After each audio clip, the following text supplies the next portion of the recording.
Guardians, despite being at home in the land, were a home underdog against Derek Skubal. Enter Lane Thomas, maybe one of the under-the-radar trade deadline acquisitions being dealt from the Nationals. He was huge in the ALDS. A heavy favorite for the New York Yankees in the series. You're going to look to their best two ball players to be those MVPs. That's Juan Soto and it's Aaron Judge. The Early Line, only on SportsGrid.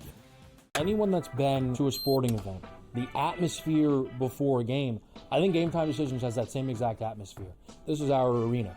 This is what we do. There is going to be an energy to Game Time Decisions that you will feel night in and night out. The excitement you get when you lock your bets in, when you're figuring out what you want to do, we can zone in on the biggest games each night. I want this to be the place that people come to before the games start so they feel as ready as possible to lock in their cards. We are going to hit every single one of those markets that you need to know about. We're going to go through every single thing, and I've got a great team behind me that's going to help me get the job done. There is not going to be a better place, I promise you, than Game Time Decisions to get that new information, react to it, and be able to then bet accordingly. We will have everything at our disposal, and we will use that to our advantage.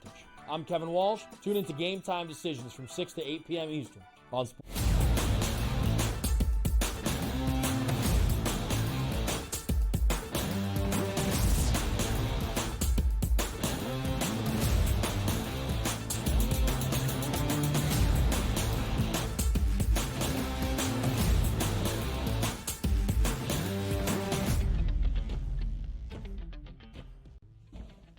Let's finish out the rest of the Sunday slate before we get to Saturday in college football as we welcome you to hour number 2, live right here on this Monday on the Early Line on SportsGrid. He is Donnie. I am Ben. DRS yesterday, big one in Atlanta, the Battle of the Birds. The Seattle Seahawks on a 3-game losing skid after starting off a perfect 3-0. The Falcons entered their home turf as a field goal home favorite, winning 3 straight. Both of those streaks snapped yesterday as the Seahawks win big, 34-14. Seattle wins outright as a 3-point road underdog, snapping that 3-game losing skid. Just the second under, Donnie, in 7 games for Seattle this year, as a total of 50.5 does stay under that margin. It's pretty incredible because, you know, the NFL surprises me on a week-to-week basis. This is why it's so hard to handicap some of these games just calling the outright winners. What was Seattle's MO coming into this game, Ben? It was basically, well, we're really good against really bad teams, but you put like a competent quarterback and a decent offense against us, we have no idea how to compete. They won the game by 20. And also, just looking at the statistics, you're telling me Bijan Robinson got the ball 21 times, ran for 103 yards, and scored a touchdown yesterday, and also added 3 catches for 40 yards. And he got beat by 3 touchdowns. Nothing computes in this game, but that is one of those wins by the Seahawks because you know what? Maybe they are the actual best team in the NFC West. That's a big victory, coupled with the loss by the 49ers. Geno Smith was competent. Kenneth Walker was, coming into that. But Deebo Samuel couldn't play through his illness, but Kenneth Walker did quite well. 14 for 69 and a touchdown. Also added 2 catches for 24 yards and another touchdown here. Now, we are going to check in with DK Metcalf, banged up with that knee. 4 catches for 99 yards. But when we're talking about, like, shocking scores, that was one of them yesterday for me. I didn't see that one come. The Seahawks right now, Donnie, in first place in the division, plus 250 is their price, second best. The Niners remain the favorites at minus 120, but you can't really feel great about San Francisco following yesterday. The Commanders roll over the Panthers, covering as a 9.5-point favorite. Washington wins 40-7. And Jaden Daniels was injured early on, a rib injury. Marcus Mariota comes in and delivers 18 of 23, 205 and 2 touchdowns. The Commanders are 5-2. They're in first in the NFC East. Washington is covered in all 5 wins. But of course, DRS, although it didn't seem drastic, and the Commanders were up by a ton when Jaden Daniels returned to the sideline in street clothes. He had a smile on his face. He was giving people the thumbs up, all to say, hey, I'm good, I'm fine, all is going to be okay. We'll have to ask Dr. Chow about Jaden Daniels' status moving forward ahead of a huge game in Week 8 against number 1 overall pick and Caleb Williams and the Chicago Bears.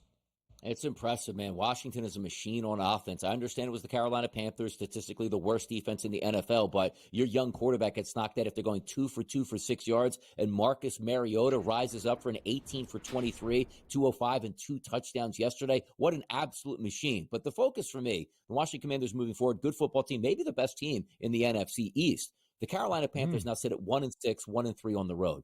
David Tepper's ownership has been one of the worst in the NFL. Rivals like Jimmy Haslam, what he was doing for so many years in Cleveland. I don't know where they go from here. They are so not talented, but continuing to play Andy Dalton. I understand Bryce Young, 2 for 2 for -4 yards in that game. The jokes write themselves at this point. It's a shame. Like, they traded to get their franchise quarterback, Frank Reich. And by the way, Frank Reich looks like a genius right now. It's like, that guy's a terrible coach. Maybe he was a great coach because at least they were somewhat semblance of an average football team at this point. They are horrendous this year, and I don't know where you go. Sometimes you say, hey, look, fire the general manager, just hired him. Fire the head coach, you just hired him. Fire the owner who can't get out of its own way. Get a new quarterback. You just got when you drafted him number 1 just a few short years ago. Yeah. Like, this is a terribly run franchise with no hope right now. It is a flawed franchise with a disastrous owner who is temperamental and allows his emotions to hinder his decision-making. But the issue is, DRS, unless he is voted out or decides it's not worth his time or money, he can't just be kicked out or fired. He is the owner. Tough situation in Carolina. Silver lining for Bryce Young, it's not all on him that he has been this bad to start off his NFL career. The Panthers now have been booked as an underdog in all 24 games since the start of last season. They are 5-17-2 against the number. They are not even remotely competitive, and they were getting 9.5 against the Commanders yesterday, and the backup Marcus Mariota made them look as though they should be relegated to the UFL, maybe not even that. The Rams, a big victory, holding on yesterday against the Raiders. Las Vegas does cover in Los Angeles as a 7.5-point underdog. But Donnie, oh boy, Gardner Minshew, 3 interceptions, another turnover with an added fumble, Aiden O'Connell injured. They think that he broke his thumb on his right throwing hand. Las Vegas had 10 penalties in the game as well. The Raiders are going to be really bad. Big win for the Rams. We thought Cooper Kupp was working his way back. Did not play yesterday, but with the offensive line getting healthier, the defense looking healthier, and the potential return in the next few weeks of Kupp and Nacua, it could be a better turnaround for Los Angeles. It could be. And again, nobody really running away with that division. As long as you stay close and your guys are coming back healthy, that's always the goal. Now, we'll see how healthy Puka will be when he gets back, how healthy Cooper Kupp's going to be. He's supposed to play this Thursday night, by the way. But the focus for me is on the Raiders. I'm not saying they would be world beaters here, right? And I particularly don't like Derek Carr because he just hasn't shown up in New Orleans the way I thought he'd be a competent quarterback. But let's just say you go back a few short years to the Raiders.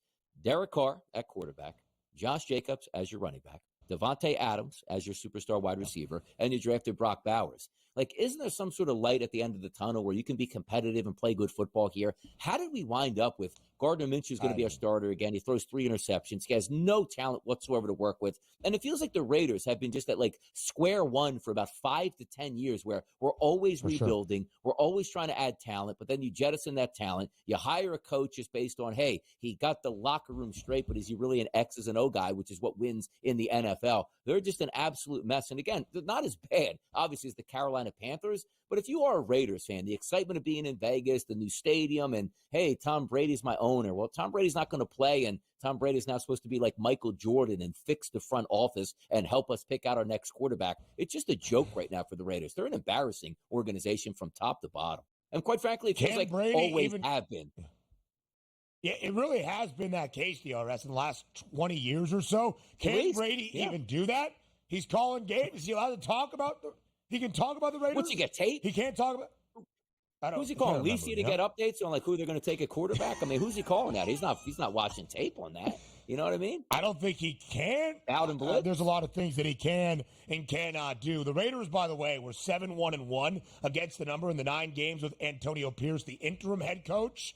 Yesterday was their first cover in any of their 5 losses. Sure, they covered. It did not look good. Quickly here, the Dolphins, after a bye, still the same old Miami team. They lose outright on the road in Indianapolis. They were an underdog. They do not cover with Mike McDaniel as a dog. Now 6-11 against the spread, not covering by an average margin near a touchdown. Go ahead, DRS. Hey, I want to talk about the Miami Dolphins here for a second, because when we talk about, like, mostly, it's medical malpractice, they misdiagnosed an injury for a player. How could you go into this season without anything competent as a backup quarterback? The Dolphins are 2-4. When they got Tua hurt at this point, let's say they got him hurt. When Tua had the concussion, you said to yourself, boy, this schedule actually is okay. And if they can hold their head above water, you can actually come back with Tua Tagovailoa and make a run. To have complete incompetence at quarterback here for the past couple weeks is unacceptable. These were winnable football games. You got crushed by the Titans at home. You went on the road, and your quarterbacks are so bad that you have an offense that has Jalen Waddle, 1 catch for 11 yards, Tyreek Hill, 1 catch for 8 yards. What are we doing in Miami? Pull any stiff off of the street, they could be better than what? Snoop Huntley? And you said he's only going to get better, give him a couple starts? He is a wretched quarterback right now, and you're a wretched offensive system, which it didn't have to be. And he got banged up in the game as well. Tua Tagovailoa eligible to return from the IR on Wednesday. More NFL, more college football next.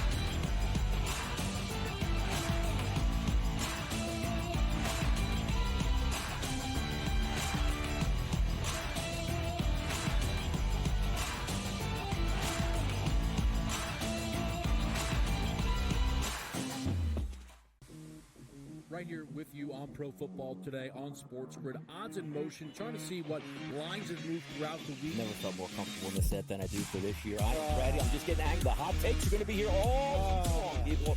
What in the world is going on in Miami, Donnie? It's not particularly anything to shy away from just because many people are on top of it. Hot take, hot take. I think this line is asking you once again to take New Orleans. Pro Football Today, only on SportsGrid. 27.5, and it's even money for them to go over.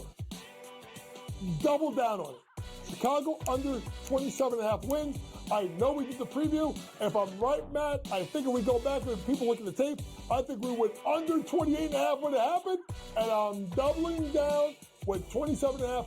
They don't get there. Betting above the rim, only on SportsGrid.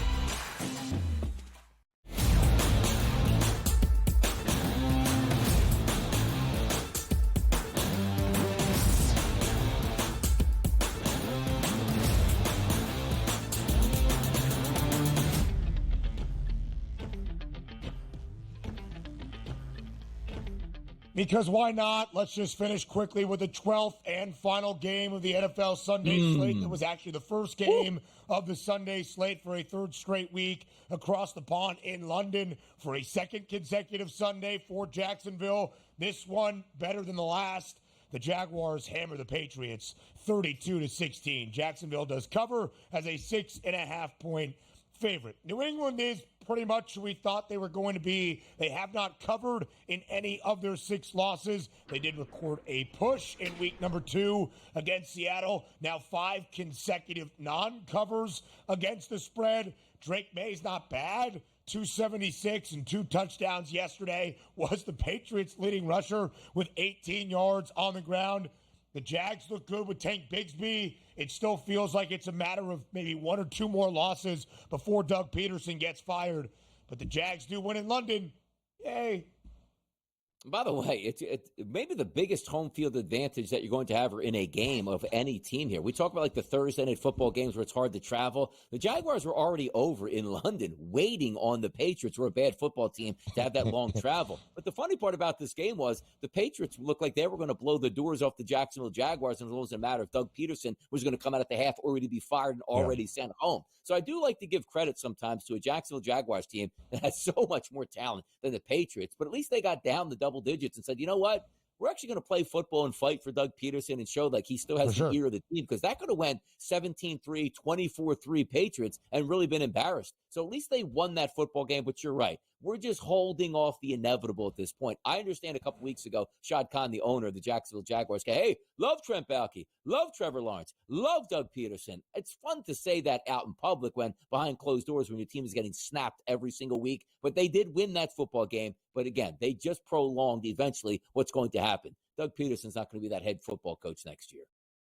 Yeah, I don't think that is going to be the case as well, DRS. It could happen even before we reach the end of this season. All right, college football now, a potential game of the year at stake Saturday night in Austin. The first time Texas has hosted a top 5 team since 2006 in a top 5 tilt.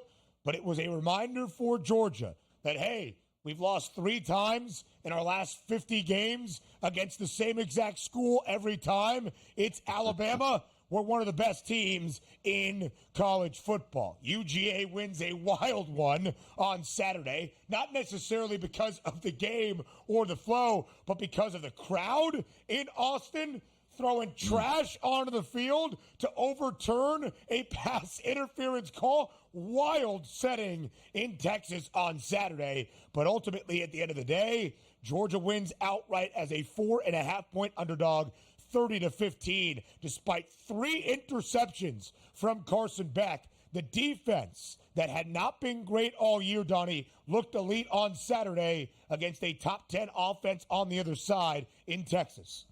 They did. 27 carries for the Longhorns, 29 total yards, and no touchdowns. That's where you win football games. You win it in the trenches. But you're right, Ben.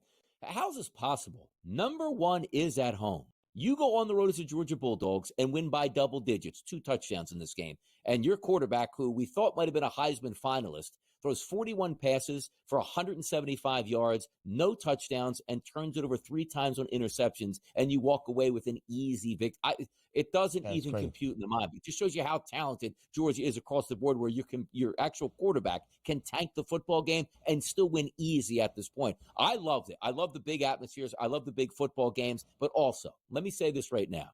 I said Russell Wilson needs to be your starting quarterback for the Pittsburgh Steelers. It's just not working with Justin Fields. Quinn Ewers, hey, Dr. Pepper, if you're listening, pull him off of the ad. It's very easy on AI. Put your boy Arch Manning on that ad and move forward, Texas. It's time to make the change. The upside on Arch is better than the upside on Ewers. You want to win a national championship, or you just want to get to the national championship, Ben, if that makes sense? I'm about winning here. Put the kid in and let him eat. Uh-oh. I might have to sneeze. Donnie, go back to Donnie. Go back to Donnie. Go back to Donnie. Yeah. Go ahead. Good. Yeah, I want more FaceTime at this point, because you're right. I am the quarterback guru right now. I am the whisperer here. The fact that, Ben, we actually went to Ewers, pulled him, and put him back, which Arch Manning probably didn't take a snap during the season. Sarkisian, what are you doing? Oh, that's right. Losing big games all the time here. Yeah. So here's my point. I have long maintained this, that if Quinn Ewers is benched for any reason outside of injury, it is bad for Texas. And I think we kind of saw that on Saturday. Arch Manning came in, did not exactly match that level of expectation. Donnie, he was great in non-conference games. He was solid against Mississippi State. That's fine. If you are the Longhorns and you still have those national championship aspirations, in my opinion, Quinn Ewers needs to be your starting quarterback. And despite the loss, Texas still a 5-1 price to win the national championship, minus 850 to reach the college football playoff. But Georgia, now up to number 2 in the country. Yeah, the favorites to win the SEC, and that plus 330 number to win the national crown. Now, the national championship favorites once again. Trevor Etienne, 3 rushing scores. Georgia's defensive front getting after either quarterback, Arch Manning or Quinn Ewers, 7 total sacks. And the offense taking advantage right away of 2 costly Ewers turnovers in that first half. Georgia led 23-0. It was never really all that close. And Donnie, whether they like it or not, Sark has opened the door to this quarterback controversy, quarterback battle that we are going to see in Austin. And whether they like it or not, Texas fans throwing things on the field maybe just opened up a can of worms for other fan bases that don't like the officiating as well. Exactly. And if you're the home replay guy, when you're throwing those bottles on the field, fans, make sure the home replay guys like Mark Cuban used to do back in the day with the Mavericks, just run that replay repeatedly so they actually have to watch it and make the correct call. I'm not even upset about that. But how about this? The Quinn Ewers threw for 211 yards and 2 touchdowns. His QBR was a 23.9. To put that in perspective, Carson Beck, who threw 3 interceptions and no touchdowns, was a 64.3. Now, Ben, here, look, come on. I want the people to listen and get closer here. What a shame it was. In the BCS days that you guys love so much, Georgia came in that game without a chance to win a national championship. And now Texas would have no chance to actually win a national championship when both of these teams are going to make the college football playoff and have an unbelievable return rematch that's set up. The greatest year of our life, Ben, in college football. You are all with me. Thank you for the break.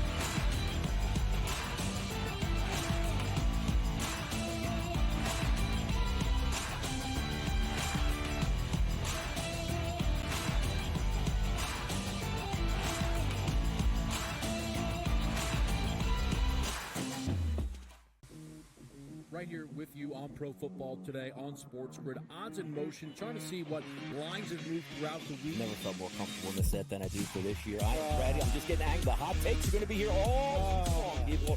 What in the world is going on in Miami, Donnie? It's not particularly anything to shy away from just because many people are on top of it. Hot take, hot take. I think this line is asking you once again to take the Orange. Pro Football Today, only on SportsGrid. 27.5, and it's even money for them to go over. Double down on it. Chicago under 27.5 wins. I know we did the preview. If I'm right, Matt, I think if we go back and people look at the tape, I think we went under 28.5 when it happened, and I'm doubling down with 27.5. They don't get there. Betting above the rim, only on SportsGrid.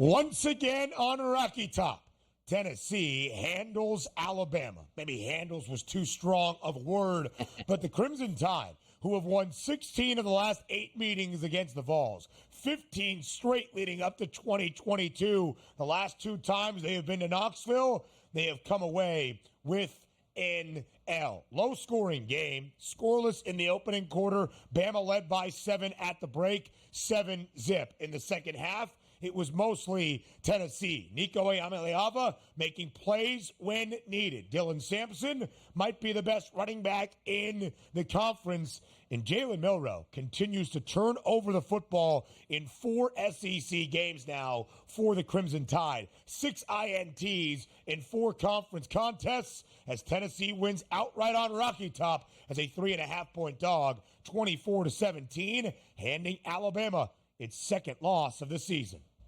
Yeah, takeaway from this game is what you actually had in Nick Saban. Now, granted, Kalen DeBoer beats George. Like, man, we might have had an upgrade at coach. And obviously, people knew that wasn't going to be the case. And I don't even know if that's his fault. Jalen Milroe has just got to be a better football player on the road. And as you said, taking care of the football when it means most. Alabama have a 7-0 lead at the half. Tennessee couldn't get anything done on offense. And then you see that final total.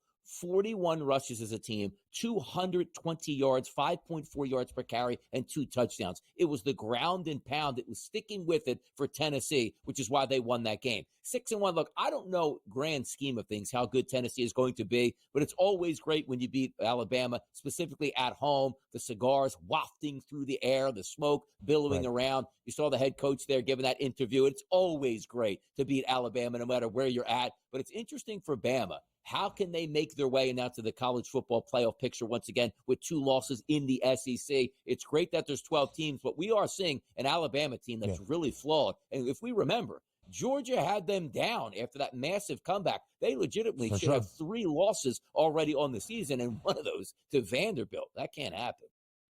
DRS, I actually was pleased with Alabama's performance defensively, certainly in the opening half, blanking Tennessee.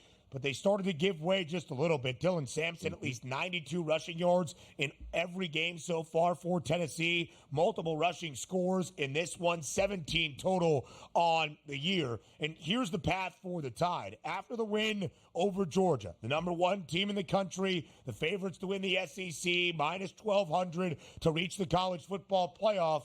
But then they lose to Vandy. They struggle a week ago against South Carolina. And where they are now, 20-1 price to win the SEC, more than likely not going to happen already with multiple losses, and to win a national championship at 19-1, a rather long price. You can see it nearly tripled, but DRS at minus 110, there is still a shot for Alabama to reach the college football playoff. We are going to see multiple teams with multiple losses get into this 12-team field. Alabama plays Missouri this weekend. It's a top 25 tilt. The Tigers, not all that great of a top 25 team. They've got a week off to start November. Then they play LSU.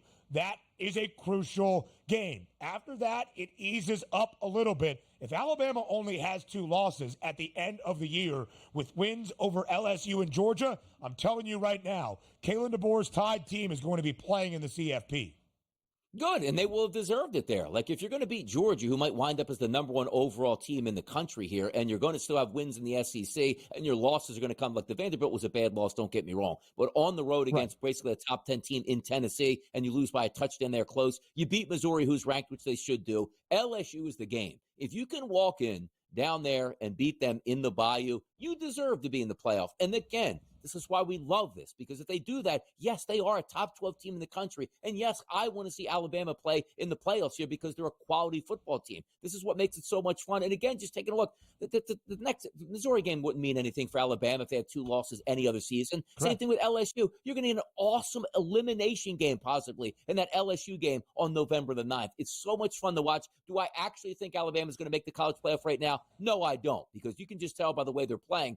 They should have lost to South Carolina at home. You can't do that. LSU might clip them. But if they do run the table, put them in. They deserve it, and I'll welcome it. DRS, what an offensive game we saw on Saturday in Louisville. Miami remains perfect, now 7-0, covering as a 4.5-point favorite against the Cards. Your Canes, DRS, looking pretty good.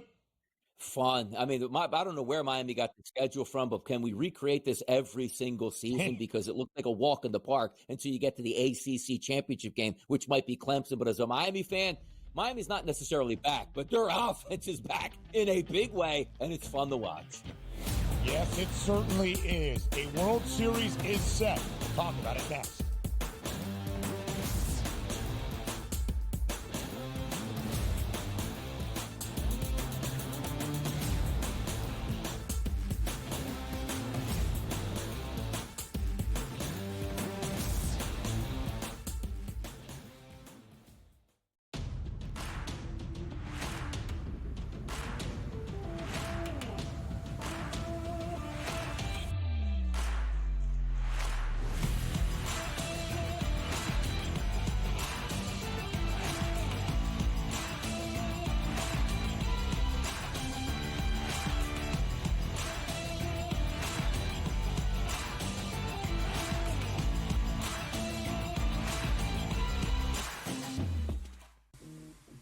right here with you on Pro Football Today on SportsGrid. Odds in motion, trying to see what lines have moved throughout the week. Never felt more comfortable in the set than I do for this year. I'm ready. I'm just getting angry. The hot takes are going to be here all long, people. What in the world is going on in Miami, Donnie? It's not particularly anything to shy away from just because many people are on top of it. Hot take, hot take. I think this line is asking you once again to take the Orleans. Pro Football Today, only on SportsGrid. 27.5. And it's even money for them to go over. Double down on it. Chicago under 27.5 wins. I know we did the preview. If I'm right, Matt, I think if we go back and people look at the tape, I think we went under 28.5 when it happened. And I'm doubling down with 27.5. They don't get there. Betting above the rim, only on SportsGrid.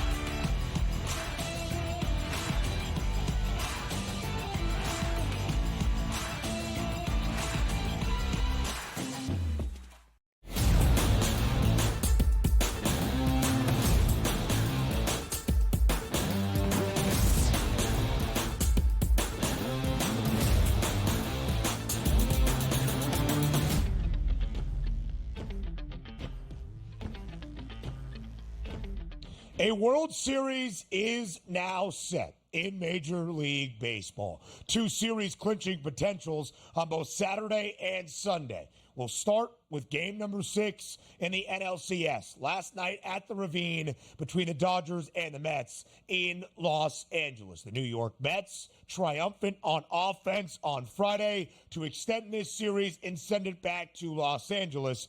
But it was the Dodgers showing that dominance once again in everything that they can do at the dish. LA wins 10-5 in game number 6 to clinch that ticket to a World Series, the 4th National League pennant for the Dodgers in their last 12 years where they have made the postseason all 12 seasons. Shohei Ohtani, an RBI. Mookie Betts, a couple of RBIs. But, Donnie, the story of the NLCS might have been Tommy Edman at the dish. He had 4 RBIs yesterday and a 2-run shot to really extend the Dodgers' lead early. LA triumphant in game number 6. Getting to Sean Manaea, the Dodgers win 10-5 to earn that berth in the 2024 World Series.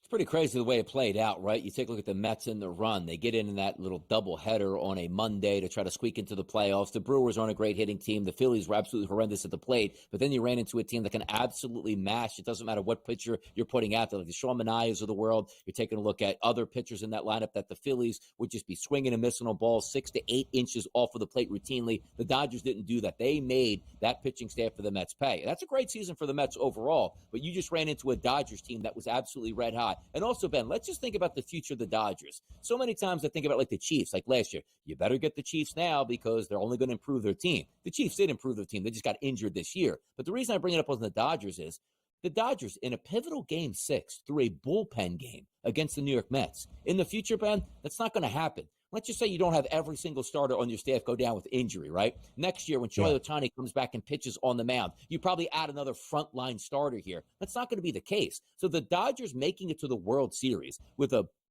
it's unfair to say a below average starting pitching staff, but quite frankly, in Major League Baseball, the way it played out, it really isn't good. But the fact that they're able to get to the series with basically a bullpen pitching their games and being dominant, I don't have any words for it. Yeah, I mean, DRS, you're correct, right? One of the big offseason acquisitions, Tyler Glasnow, he was their ace, not pitching in this postseason, out for the remainder of the year. Yoshi Yamamoto has been okay. He has not been great. Jack Flaherty, a little bit up and down as well. Michael Kopech got the start last night, and it was good enough for the Dodgers to win. A lot of offense in this series, by the way. All 6 games at its conclusion, at least 8 runs. All 6 games do go over. A year for the Mets they will remember. Of course, the Grimace era, a Mets organization that turned it on from June 1st and beyond.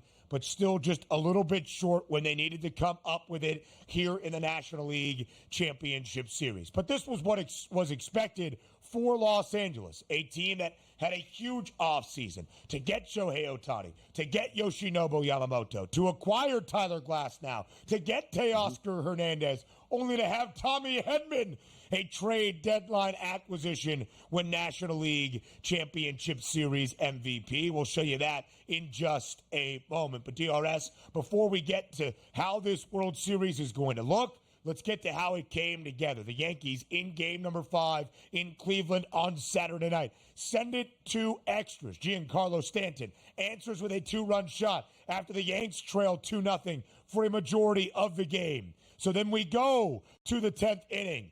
Juan Soto, an absolute 3-run blast for the Pinstripes in the 10th. The Yankees win in extras 5-2 to earn their first American League pennant since 2009. The Yankees knock off the Guardians in 5 games, 4-1, to head back to the World Series for the first time since 2009, which was their last World Series championship.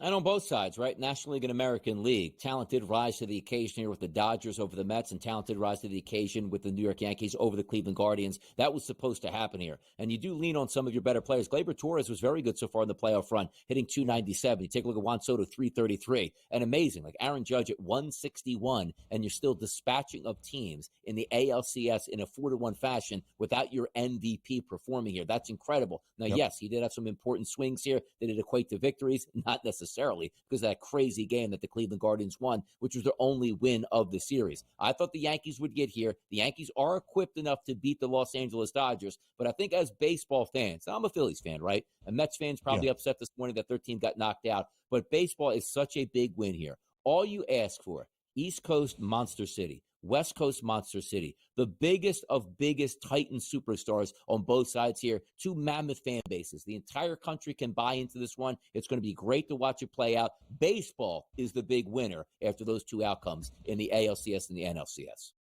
I mean, no doubt about it, DRS. These are 2 of the iconic brands in baseball, 2 of the most storied franchises in all of sports. And again, when you talk about how these series came to a head and what has been happening in this postseason for the Yanks, offensively, it hasn't been Aaron Judge. Juan Soto pretty good in the ALCS, has gotten on base a ton, but it's really been Giancarlo Stanton as that offensive driver for this Pinstripes club. He has been great in his postseason history in delivering once again on Saturday night. He won ALCS MVP. Not overly shocking. 8-1 was his price behind Judge and Soto and J-Ram, Jose Ramirez for Cleveland. 4 home runs in the ALCS in huge spots each and every time. 7 RBIs. Tommy Edman was 100-1 or 10-1 rather, whatever that price is. A large number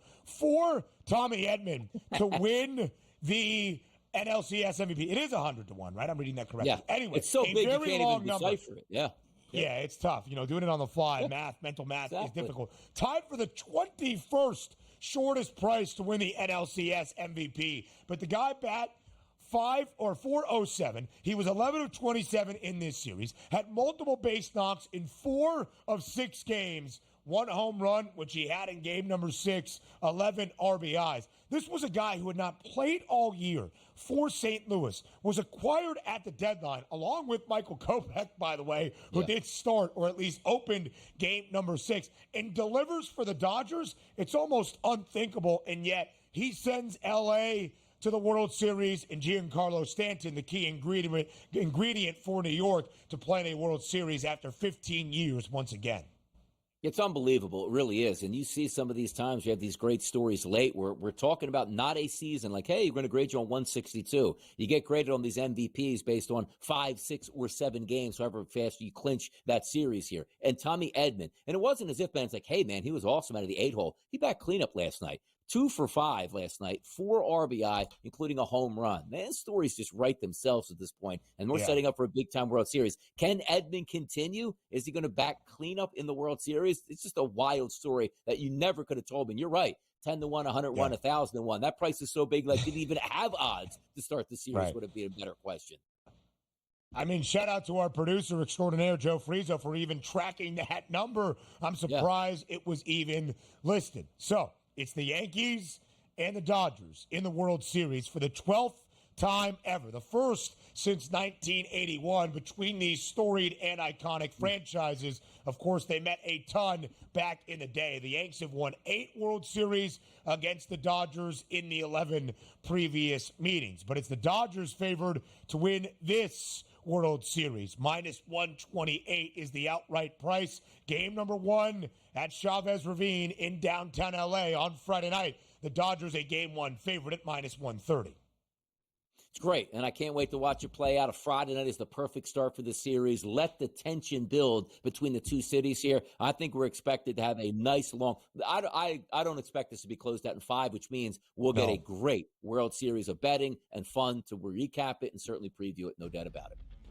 Minus 200 to the over of 5.5 total games. Yeah. A doubleheader of Monday Night Football to end out Week 7. Next.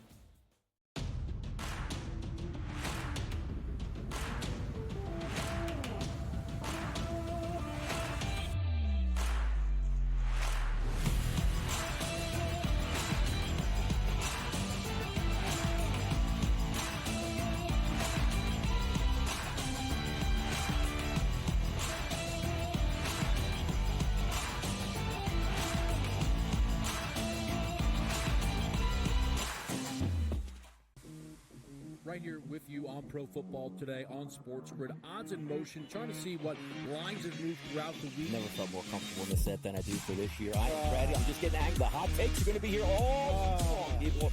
What in the world is going on in Miami, Donnie? It's not particularly anything to shy away from just because many people are on top of it. Hot take, hot take. I think this line is asking you once again to take the Bruins. Pro Football Today, only on SportsGrid. 27.5, and it's even money for them to go over. Double down on it. Chicago under 27.5 wins. I know we did the preview. If I'm right, Matt, I think if we go back and people look at the tape, I think we went under 28.5 when it happened, and I'm doubling down with 27.5. They don't get there. Betting above the rim, only on SportsGrid.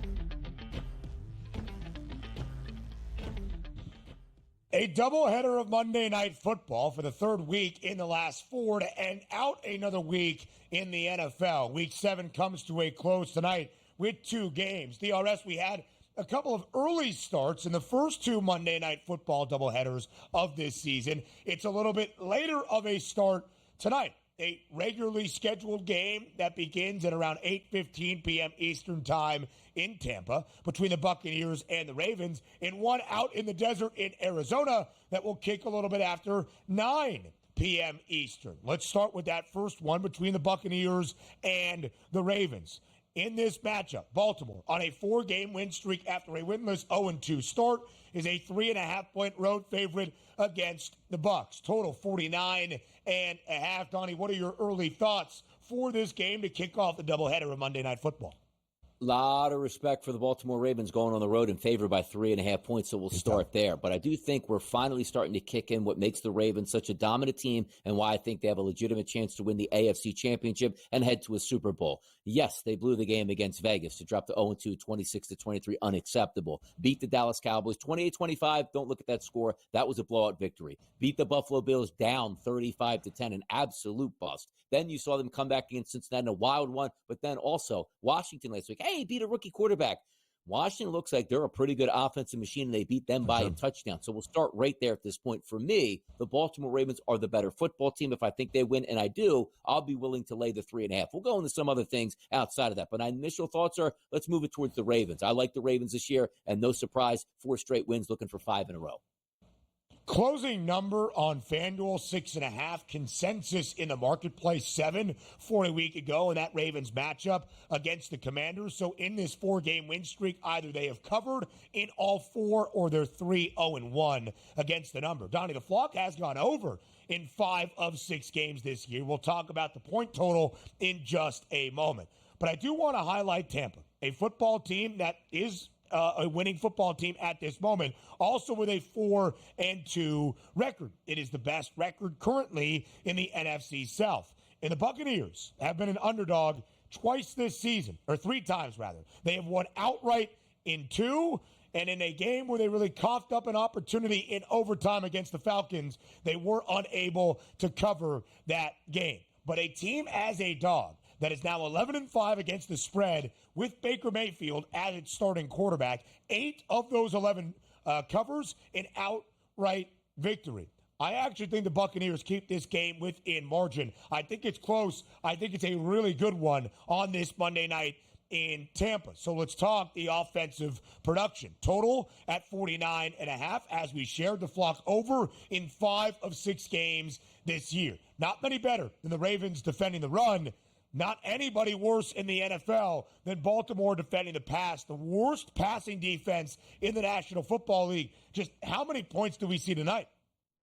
Yeah, I think we do get a chance to see that 49.5 go over. Here's the one thing I'm leery about. If we had a full go Tampa Bay team, you'd say, you know what, they should be able to get after that secondary for the Ravens. But that one key injury, Mike Evans popping up on that injury report with that hamstring and struggling with this week, missing some practices, that can go at any point, which means it's going to be up to Chris Godwin to sort of change the game and not have his counterpart on the other side. I do think that will hurt. Coming in from a Baltimore perspective, they're coming in relatively healthy, and also the reemergence back in of Mark Andrews, which is such a big part of their double tight end sets along with Isaiah Likely. But if you just continue to use the formula that has gotten you here over the past 4 weeks, let Lamar Jackson spin it about 25 times a game, let him run about 7 to 8 times a game, give it off to Derrick Henry, everything opens up in your passing game and your running game, and the entire playbook would be available to you there. That's the way I'm going to operate at this one. I'm not so sure how much that Buccaneers team can slow this football team down. Also, when you look at some of the games that the Bucs played, inexplicable losses to Denver 26-7. Yes, you beat the Philadelphia Eagles, but let's remember the Philadelphia Eagles with no wide receivers in that game to think of heading into their bye week the next week. They got slaughtered and didn't even show up. And I do give them credit because they did beat Detroit Lions on the road. But if you remember, Ben,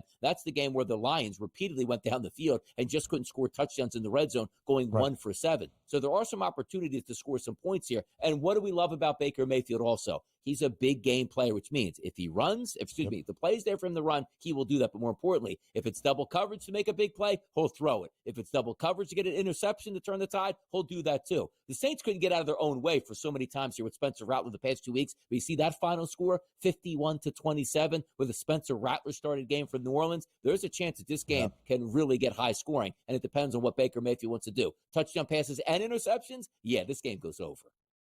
Yeah, and when you look at the Buccaneers secondary, 4th worst in the NFL as well. Should be a big night for both quarterbacks. 253.5, the passing yards prop for Baker.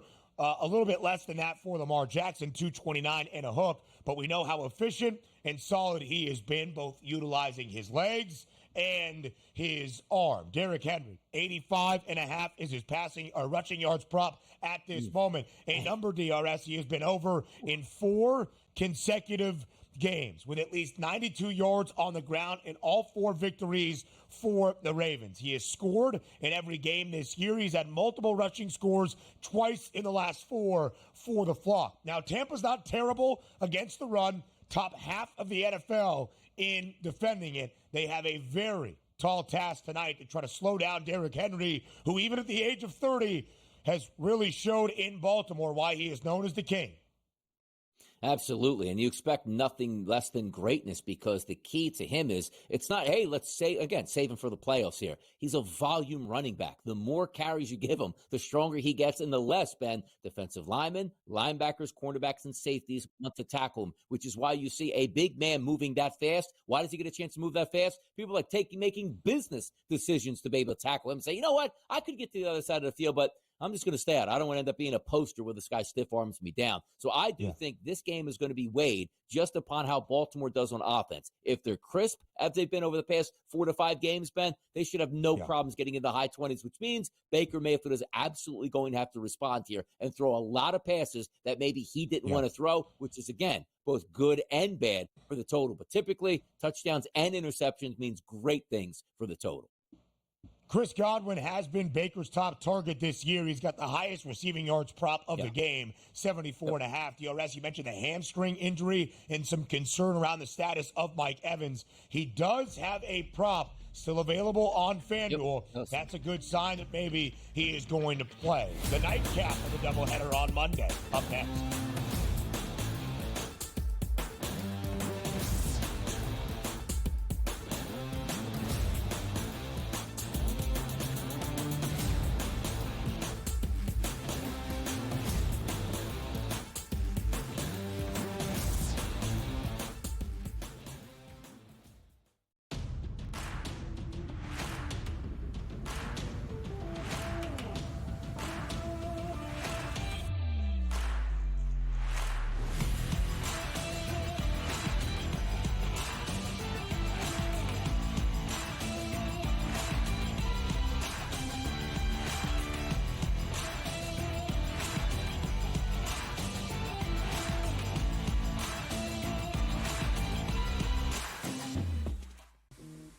Right here with you on Pro Football Today on SportsGrid. Odds in motion, trying to see what lines have moved throughout the week. Never felt more comfortable in the set than I do for this year. I'm ready. I'm just getting angry. The hot takes are going to be here all long. What in the world is going on in Miami, Donnie? It's not particularly anything to shy away from just because many people are on top of it. Hot take, hot take. I think this line is asking you once again to take the Bruins. Pro Football Today, only on SportsGrid. 27.5, and it's even money for them to go over. Double down on it.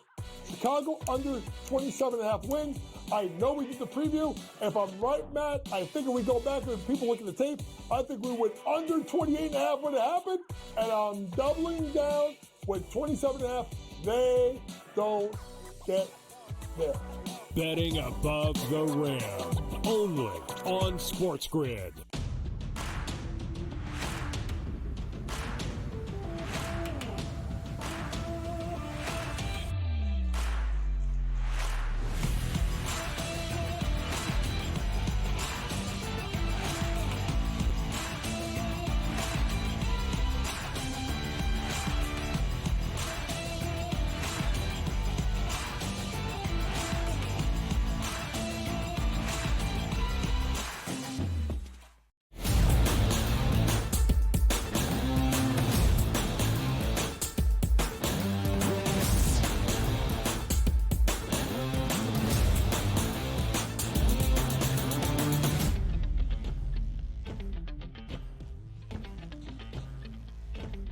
Our second Monday Night Football game of this doubleheader to end out week number 7 takes place in the desert, 9 p.m. Eastern time, the scheduled kick between the Cardinals and the Chargers. L.A., a very slight road favorite, laying 1.5 in the desert against the Cards. Total at 44.5. The Chargers back off the bye last week. Another win and a cover as a road favorite in Denver. DRS, when you look at this game between the Chargers and the Cardinals, what is your first lean?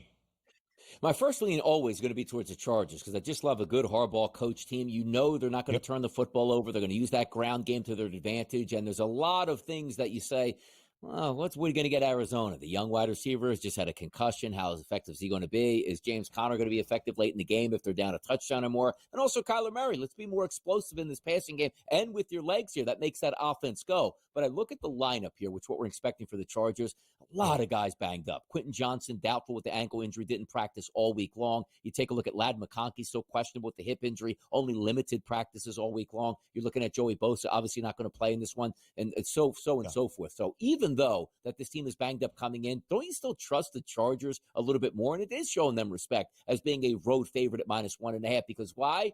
J.K. Dobbins is going to get that football 15-plus times tonight. He's going to score a touchdown. He's going to run for 5 yards per carry because that's what you do against the Arizona Cardinals defense. Usually I say to myself, and again, entering into the season, Ben, right? Chargers defense, Chargers offense. I want to be involved in every single game because I think the offense for the Cardinals can score points, and I don't think the defense is going to be very good. That 44.5 sticks out because it's not the MO for the Chargers to say, hey, we're up 14-7 in the third quarter. Let's open it up and really try to blow this football team away. Jim Harbaugh is going to say, we're up 14-7. Let's make this game 17-7 and really turn the screws on the Arizona Cardinals. So I do have a slight lean towards the under, but I am looking for the Chargers to win this football game and based on their ground attack to control the clock as well.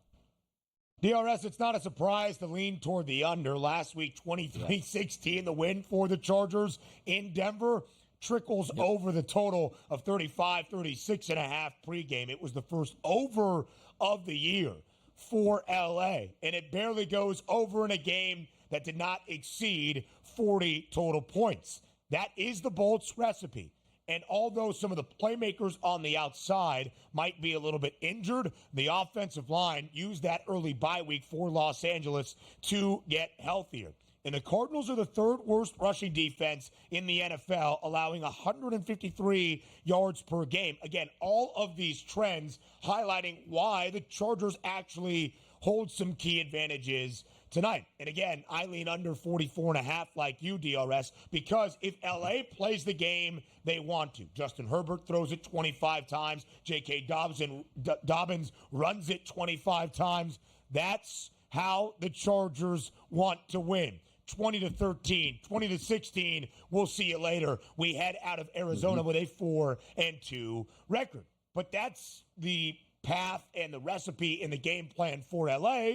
Of course, Arizona trying not to let that be the case. And the Cardinals, DRS, since the start of last year, an underdog in 21 of 23 total games with Jonathan Gannon as the head coach. They've been a solid underdog covering team when not much has been expected. 11-10 against the spread.